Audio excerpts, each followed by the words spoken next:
Paz y gozo, amados. Nuevamente nos encontramos en este día regocijándonos, ¿verdad? Contentos porque Dios nos ha dado la oportunidad de estar nuevamente en esta tierra para la gloria de su nombre y poder disfrutar de su palabra y de su presencia. En esta mañana, vamos a estar hoy continuando con la lección del capítulo 6 de la segunda carta a los Corintios. Vamos a estar desde ya viendo nuestras Biblias y vamos a ir a la segunda carta a los Corintios, segunda de Corintios, capítulo 6. Voy a estar leyendo en Reina Valera y voy a alternar con otras traducciones, como siempre lo he venido haciendo, para poder esclarecer algunos pasajes si lo requieren. Es importante que todos tengan Biblia porque la lección será, como siempre, expositiva, verso a verso, y para poder entender y apreciar y tener buena percepción, debemos todos tener Biblia y hacer seguimiento de la lectura para que podamos recibir esa revelación, ese alimento que Dios nos va a dar hoy a través de su palabra por medio del Espíritu. El último capítulo que estuvimos estudiando fue el 5 y hoy continuamos en el mismo tema de la reconciliación. Pablo continúa este tema que está aplicando a la comunidad de Corintios, esclareciendo el tema de la reconciliación, como Dios reconcilió consigo mismo por medio de Cristo el mundo. Y por medio de Cristo, al que no conoció pecado, por nosotros lo hizo pecado para que nosotros fuésemos hechos justicia de Dios en él. Gloria a su nombre. Por eso Pablo viene enseñando en este tiempo, en medio de todas las adversidades que estaba presentando la comunidad de los Corintios, dando esa esperanza, el tema central que es la resurrección, y llevándolo a que los corintios tuviesen una relación correcta con el Señor, que en todo momento lo agradaran, ¿verdad? Por eso él, como lo dice el capítulo 5, en el versículo 11, por eso persuadimos a los hombres. Y ellos dando ese testimonio, de lo que Dios hizo en ellos. Vamos a empezar de una vez al versículo 1, todos. Vamos al versículo 1. Y dice así. Así pues nosotros, como colaboradores suyos, os exhortamos también a que no recibáis en vano la gracia de Dios. ¿Se dan cuenta? El tema viene continuando y en pocas palabras dice que no desaprovechen, ¿verdad?, el generoso amor que Dios les dio a través de Cristo, entendiendo ya el último versículo que leímos del capítulo 5. O sea, ese amor de Dios al que no conoció pecado por nosotros, lo hizo pecado. Y el apóstol estaba rogando, ¿verdad?, en ese ministerio que Dios le había dado, a los corintios que no desaprovechen ese amor que recibieron de Dios. Esa gracia, que ya lo entendemos, que no es por nada de lo que nosotros hubiésemos hecho, sino por la obra que hizo Jesucristo. Entonces, vamos a seguir leyendo otro versículo, porque dice: en tiempo aceptable te he oído, y en día de salvación te he socorrido. He aquí ahora el tiempo aceptable, he aquí ahora el día de salvación. He aquí el día de salvación. Y veamos que en este capítulo el apóstol va a hacer como una retórica. Él siempre va a hablar y va a citar muchos pasajes en este capítulo.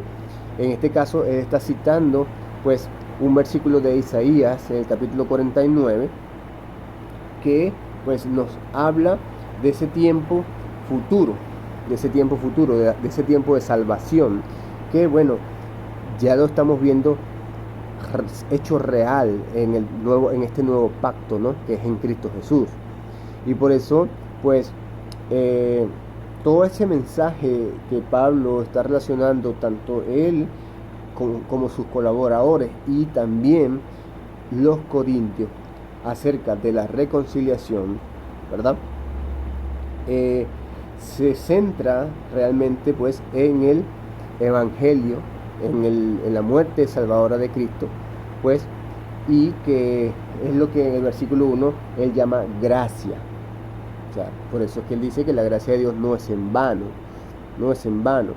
porque las personas deben de responder, pues, a ella. Sería vano si las personas no respondieran a ella. ¿Y cómo deben de responder esas personas a ella?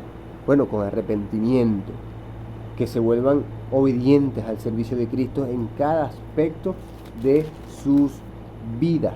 Por eso es que en el capítulo anterior, en el capítulo 5, pues cuando el versículo 11 que estuvimos viendo, que dice que persuadimos a los hombres, y después dice, pero a Dios les es manifiesto lo que somos.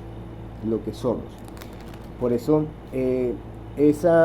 cuando recibimos esa gracia, no la recibimos en vano, cuando nosotros nos arrepentimos y tenemos una vida digna del Señor. Y prestamos ese servicio a Dios como lo estaban haciendo ellos. Por eso el versículo dice, pues nosotros como colaboradores suyos, o sea, trabajadores, ¿verdad? Trabajadores que están junto a Dios, pues sirviendo al servicio del ministerio que Dios ha entregado para esta reconciliación. Vamos al versículo 3. Dice, no damos a nadie ninguna ocasión de tropiezo para que nuestro ministerio no sea vituperado. ¿Ves? Para que el ministerio no sea vituperado, y es lo que estamos hablando. O sea, el apóstol no quiere que la gente, ¿verdad?, exterior vea algo malo en el trabajo que estamos haciendo, ¿ves? Porque eso colocaría un obstáculo a alguien, que es lo que ya hemos visto en capítulos anteriores. Por eso es que ese versículo también de Isaías, que habla de la salvación, he aquí ahora el tiempo aceptable, he aquí ahora el día de la salvación. Bueno, ya está, porque ya lo tenemos aquí con nosotros, ¿no? Ya se encuentra en el contexto inmediato.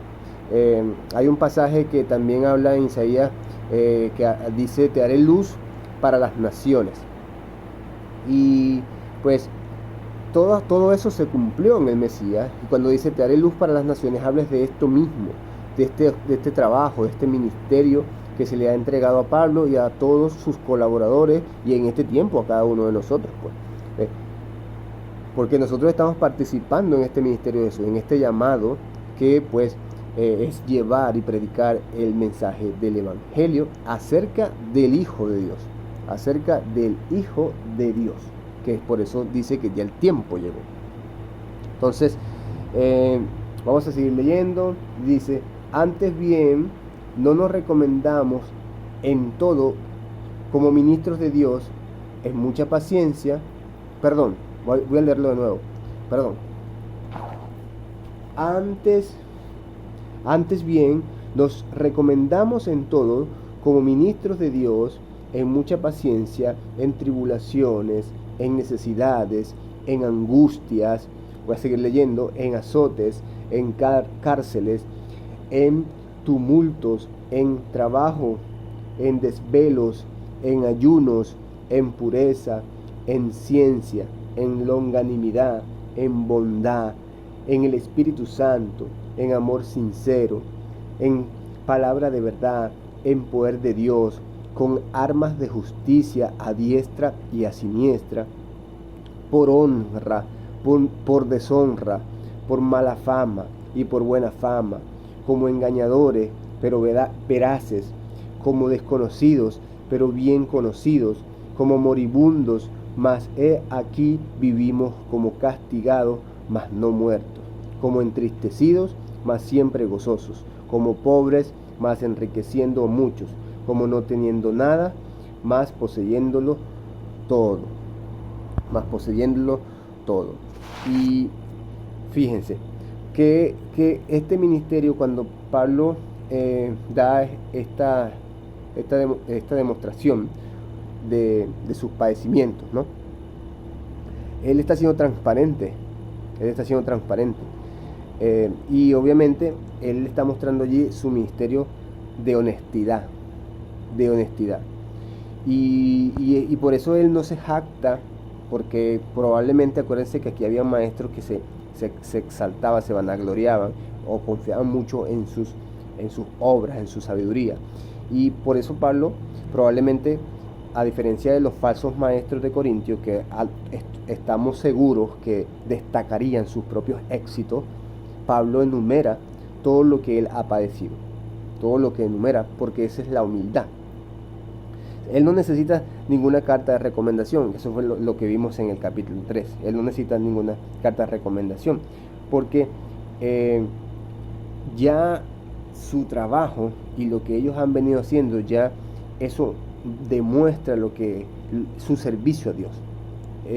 Y todos estos padecimientos que Pablo y sufrimientos que Pablo junto a su equipo, sus compañeros han padecido, pues lo único que mostraba era la honestidad de su trabajo y el por qué lo hacía. Entonces, no nada más, podemos ver aquí que no nada más, y voy a tomar ciertos puntos para obviamente no hacerlo tan largo, porque pudiese haber mucho que decir sobre esto, pero creo que se entiende bien. Pero vamos a tomar algunos puntos para poder pues hacer como un contexto aquí, y no hacer este tiempo tan largo, ¿no? Vemos aquí que no nada más se incluían aflicciones físicas, sino, como lo pudimos ver, que dice en azotes.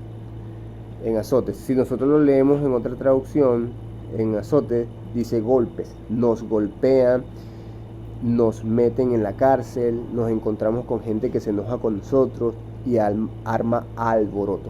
Eso lo dijera la PDT, versión PDT, en el versículo 5. Entonces vemos que, no solo había golpes, sino también cargas espirituales. ¿Cómo lo sabemos? Bueno, podemos ir al versículo 8, y en la Reina Valera dice: por honra y por deshonra, por mala fama y por buena fama, como engañadores pero veraces. Y vamos a leerlo en otra traducción, y dice: algunas veces nos respetan y otras veces nos ofenden, algunas veces nos alaban y otras nos insultan, algunos dicen que son mentirosos, pero nosotros hablamos con la verdad. Entonces, ¿qué hay allí? También hay carga espiritual. Los tratan como impostores, fueron tratados como impostores. Entonces, sin embargo, pues obviamente el Señor obraba en medio de esa dificultad, que fue lo que vimos en el capítulo 1. Dios obraba en medio de todas esas dificultades, porque obviamente Él se podía gozar ahora de esa riqueza, ¿verdad?, espiritual. Él se podía gozar en esa riqueza espiritual. Y si podemos leer el versículo 6, dice, lo voy a leer en la versión PDT, dice: demostramos que somos siervos de Dios con una vida limpia, nuestro entendimiento, nuestra paciencia, nuestra bondad, lo hacemos por el Espíritu Santo, por nuestro amor sincero.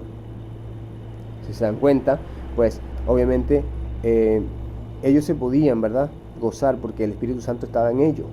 ¿Y cómo mostraban eso? Bueno, a través de la bondad, de la pureza.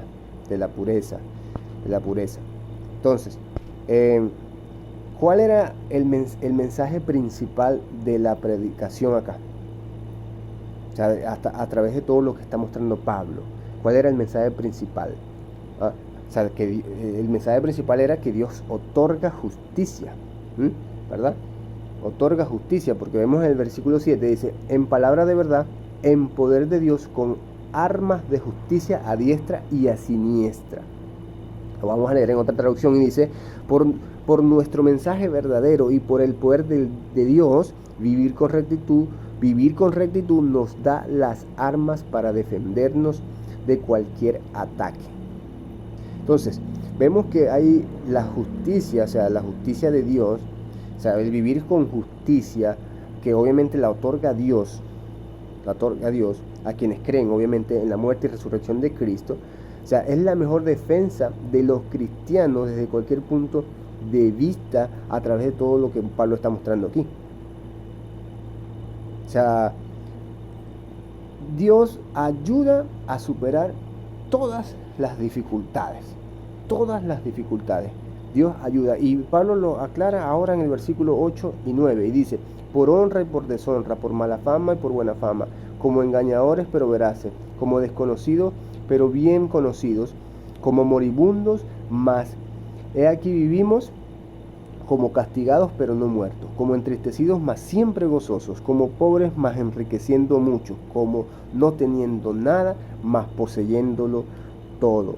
Ahí está el poder de Dios, obrando en justicia, que es el mensaje principal de su predicación. Dios otorga justicia a quienes creen en el Evangelio. Dios otorga justicia a quienes creen en el Evangelio. Entonces, Dios obviamente va a honrar, ¿verdad? Va a honrar, porque Dios va a ayudar a superar, nos va a ayudar a superar todas las diversas dificultades que se nos van a presentar. Todas las diversas. Y Dios va a honrar a sus siervos en medio de toda clase de deshonra, que es lo que estamos viendo acá. Dios nos va a honrar conforme a la fidelidad, a la pureza, a la bondad que nosotros expresemos, como lo está diciendo Pablo acá. Entonces, ¿por qué? Ahora Dios conoce a su siervo. Dios conoce a su siervo, porque dice, como desconocidos, pero bien conocidos. Dios conoce a sus siervos, obviamente. ¿Ves? Y a simple vista también, para muchos podemos parecer pobres, pero los siervos de Dios que poseen toda la riqueza del Evangelio. Por eso dice también, pues, como pobres, más enriqueciendo a muchos, como no teniendo nada, más poseyéndolo todo. Me disculpan porque está un poco oscuro, no tengo mucha claridad acá, esperemos que pueda haber un poco de luz, pero no, por eso se me complica un poco acá, pero bueno, sigamos. A simple vista, entonces puede parecer que somos pobres, ¿no? Pero tenemos toda la riqueza del Evangelio. ¿Ves? Y por lo tanto también podemos enriquecer a otros. Por eso entonces es que vemos que la exaltación de Pablo está en medio de toda esta lista de padecimientos. Por eso es que Dios se fortalece en medio de las debilidades. Por eso es que en medio de nuestras debilidades Dios nos va a dar fuerza. Él va a entronarse, va a mostrar su poder, mis hermanos. Vamos a seguir. Versículo 11 ahora. Dice, nuestra boca se ha abierto a vosotros, oh Corintios, nuestro corazón se ha ensanchado. Nuestro corazón se ha ensanchado. Voy a leer este versículo en otra traducción. Dice así: a todos ustedes que viven en Corintio les hemos hablado con toda libertad y les hemos abierto nuestro corazón. Fíjense que quizás leemos este pasaje en Reina Valera, quizás no se comprende tan bien. Por eso es que siempre también tenemos que alternar con otras traducciones. Y yo aconsejaría que sean varias para poder entender un poco mejor. A veces no entendemos ciertos pasajes y si no lo entendemos no vamos a poder percibir el mensaje ni el contexto en el que está transmitido el mensaje. Ok, entonces, ¿qué ya podemos ver aquí? En este punto también hay un objetivo. ¿Ves? ¿Cuál es? Obviamente guiar, que es lo que ya hemos venido viendo, guiar a los corintios a una relación correcta con Cristo su Salvador, ¿verdad? Por eso es que Pablo está mostrando todo este ejemplo donde, los ejemplos entre la congregación y también él mismo, ¿eh? Y obviamente, como lo vimos en la lista que él mostró, pues ahí hubieron, aquí y entendiendo que dentro de Corintios también los falsos maestros pudieron presentaron acusaciones falsas contra él como impostor. Entonces, eso ocasionó obviamente confusiones dentro de la congregación y pudo haber sido que ya no había lugar para algunos miembros dentro de la congregación, en el corazón de ellos. ¿Ves? En el corazón de ellos. En cambio Pablo está expresando que él está lleno de amor por ellos y que su corazón está completamente abierto. Entonces, con esto que exhorta él, vamos a seguir leyendo. No estáis estrechos en nosotros, pero si sois estrechos en vuestro propio corazón. Voy a leerlo de nuevo. No estáis estrechos en nosotros, pero si sois estrechos en vuestro corazón. Lo voy a leer en otra traducción y me disculpan la lectura por el tema de que no tengo mucha luz acá. Ok.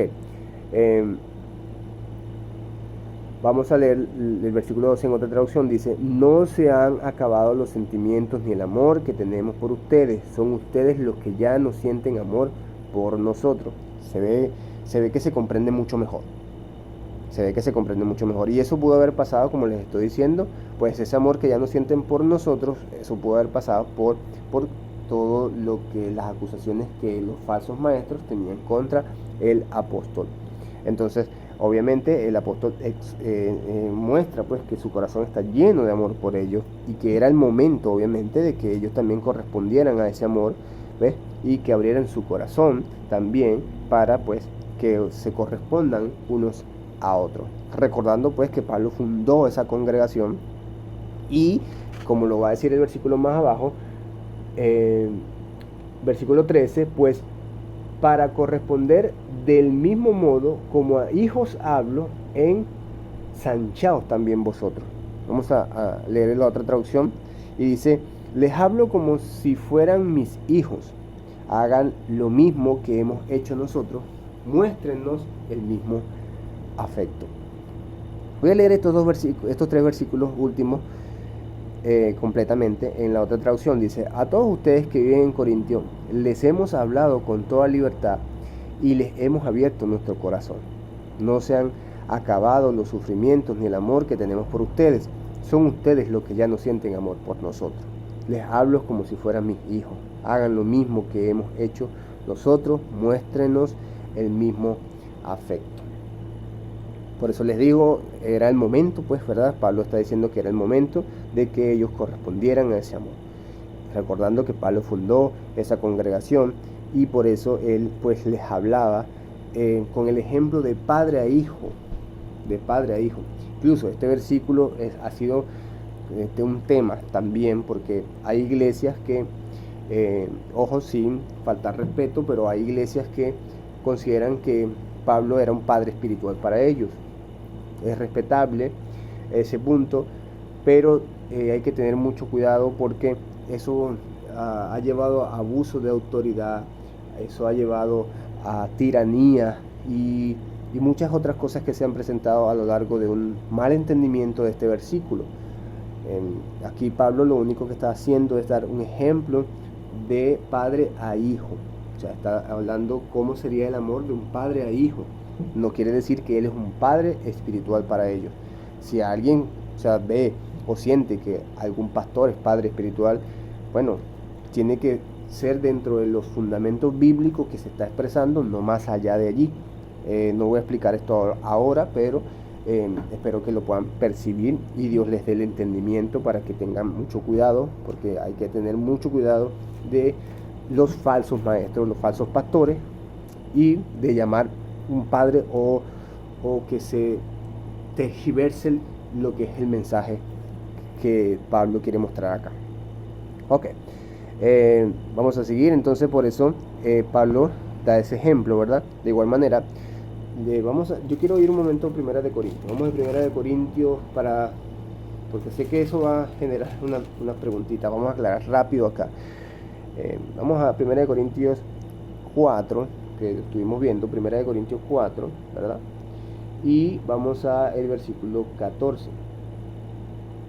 Dice: no os escribo esto para avergonzaros, sino para amonestaros como a hijos amados. Fíjense, no quiere decir que Pablo era un padre espiritual para ellos en el término como se establece en estos tiempos, porque obviamente hay que aclararlo, se ve que hay como una especie de doctrina. Ahora, Pablo habla como un ejemplo, se dice como a hijos amados. hijos míos amados, como mis hijos. No quiere decir que Él es su Padre, sino en ese ejemplo de amor entre un padre a un hijo. O sea, el afecto es lo que quiere decir. Y por lo menos, si también vamos ahí mismo, en 2 versículos más, en el 16 dice, por tanto ruego que me imitéis. Por tanto os ruego que me imitéis dentro del contexto del Padre. O sea, que imite su buena conducta, su ejemplo como hijos. O sea, como un hijo imitaría a un padre. Y hay muchos más versículos que podemos esclarecer para poder determinar pues lo que la palabra nos está mostrando, y realmente es una relación de afecto. No quiere decir que como doctrina él es un padre espiritual. Hay que tener cuidado con eso. Ok, vamos a seguir y vamos al versículo 14 y dice, no os unáis, después que habla del afecto, después que les habla como un padre, ¿verdad? Después que les pide que correspondan a ese amor, luego ahora va a decir, no os unáis en yugo desigual con los incrédulos, porque ¿qué compañerismo tiene la justicia con la injusticia? ¿Y qué comunión la luz con las tinieblas? Y vean que por lo menos Pablo anima a su hijo, para que lo podamos ver así, en esa relación, anima a la congregación de los Corintios, prácticamente en ese amor de padre a hijo, los está animando a retomar una relación correcta con Dios. Mediante, ahora, como le digo, va a hacer varias citas como una retórica, y obviamente va a ser pues como una persuasión. O sea, es para causar un impacto en aquel que oye. Por eso va a hablar y va a usar varios pasajes bíblicos del Antiguo Testamento, y eso es para causar un impacto en la manera como lo está hablando. Entonces, pero el fin es animar a retomar una relación correcta con Dios, y obviamente va a reforzar las creencias, sus acciones correctas, va a hacer que su estilo de vida pues sea correspondiente a sus convicciones. Ellos quieren, el apóstol, obviamente inspirado por el Espíritu, desea que ellos se aparten de esa vieja vida, porque ahora ellos son una nueva criatura. Lo pasado ya no está, despojados de ese viejo hombre, ese pasado pagano, ¿verdad? Ahora se queda a un lado. ¿Para qué? Para seguir a Cristo y vivir en la luz. Entonces eso es lo que está queriendo decir en este pasaje. Pues no hay concordia. Cristo, ahora el versículo 15, ¿y qué concordia Cristo con Belial? ¿O qué parte del creyente con el incrédulo? ¿Sí? O sea, no hay, o sea, es un yugo desigual, ¿no? Y qué comunión, como lo explicamos antes, la luz con las tinieblas. O sea, las tinieblas pasan a ser nuestra vieja vida, en ese tiempo de pecado que vivíamos, y pues fuimos trasladados, como dice la palabra en Primera de Pedro,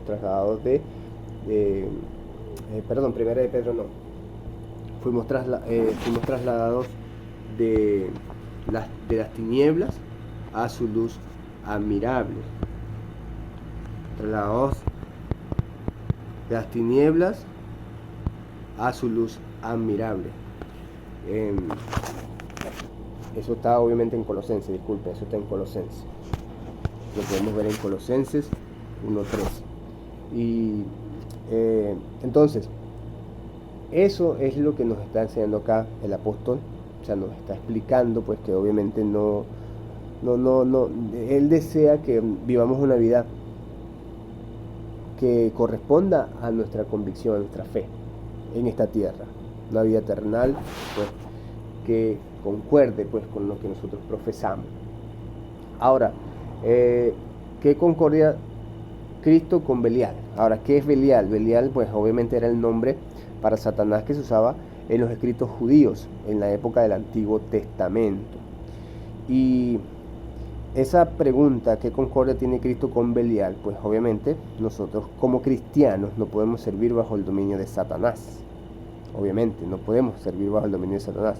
Y él quiere obviamente animar a la congregación a que su pues camino correcto o que su correcta o que la relación correcta con Cristo no es sirviendo también a Cristo bajo el dominio de Satanás, sino que sea esa vida de luz visible en cada acción que tenemos o en cada expresión que vivimos día a día. Y eso es para obviamente creyente que pues cree o valga la redundancia, aquella persona que cree que Cristo es el Hijo de Dios, o que cree que el Señor, pues Jesucristo es su Salvador. Es lo que podemos ver. Entonces, esa persona ya es una nueva criatura. Eso lo pudimos ver en el capítulo 5 claramente, y ya está reconciliada con Dios. Entonces no puede servir bajo el dominio de Satanás. Ahora tiene una vida nueva y Cristo tiene que ser visible en su día a día. No hay concordancia, ¿verdad? Ahora vamos al versículo 16, dice: ¿y qué acuerdo hay entre el templo de Dios y los ídolos? Porque vosotros sois el templo de Dios, del Dios viviente. Como Dios dijo: habitaré y andaré entre ellos, y seré su Dios, y ellos me serán, y ellos serán mi pueblo. Entonces, aquí obviamente también estamos viendo otra retórica, y vemos que ahora se está utilizando, ¿verdad? Otro lenguaje persuasivo, como les estaba diciendo, en este punto, para poder que cause un impacto real en aquel oyente. Y este punto, ahora él habla que todos los cristianos, ¿verdad?, pertenecen a Dios como su templo. Y cuando habla de templo es porque el Espíritu Santo habita, obviamente, dentro de cada creyente. O sea, ya somos la morada del Espíritu Santo. Él cita acá, pues obviamente, varios pasajes del Antiguo Testamento, por lo menos como Isaías 52:11, que habla de aquel tiempo, pues apartados, dice así, vamos a leerlo, dice así, Isaías 52, versículo 11, dice así: apartaos, salid de allí, no toquéis cosa inmunda, salid de en medio de ella, purificaos los que lleváis los utensilios de Jehová. Y eso obviamente que simboliza la liberación del pueblo de Dios. Obviamente Dios exigiendo santidad y consagración a quienes sirven pues en su obra. Y es lo mismo que está exhortando o persuadiendo el apóstol Pablo. Y vemos también por lo menos un pasaje de Jeremías. Vamos a ir a Jeremías capítulo 51, verso 45. Dice: salid de en medio de ella, pueblo mío, y salvad cada uno su vida del ardor de la ira de Jehová. Y vemos también pues que obviamente es la misma persuasión, o sea, animar a cristianos a abandonar su pasado pagano, que es lo que estamos viendo acá. Ahora, por último, podemos ver un pasaje también en Jeremías que dice, Jeremías capítulo 32, versículo 38, dice: yo seré su Dios y ellos me serán por pueblo. Entonces, seguimos leyendo. Por lo cual, versículo 17, vamos por el versículo 17, dice: por lo cual salid de en medio de ellos y apartaos, dice el Señor, y no toquéis lo inmundo, y yo os recibiré. Vemos todos los pasajes que vimos. Obviamente Dios no quiere que nosotros estemos pues sirviendo en la obra, ¿verdad? Sirviendo en la obra bajo el dominio de Satanás. Eso no puede ser, no tiene ningún sentido.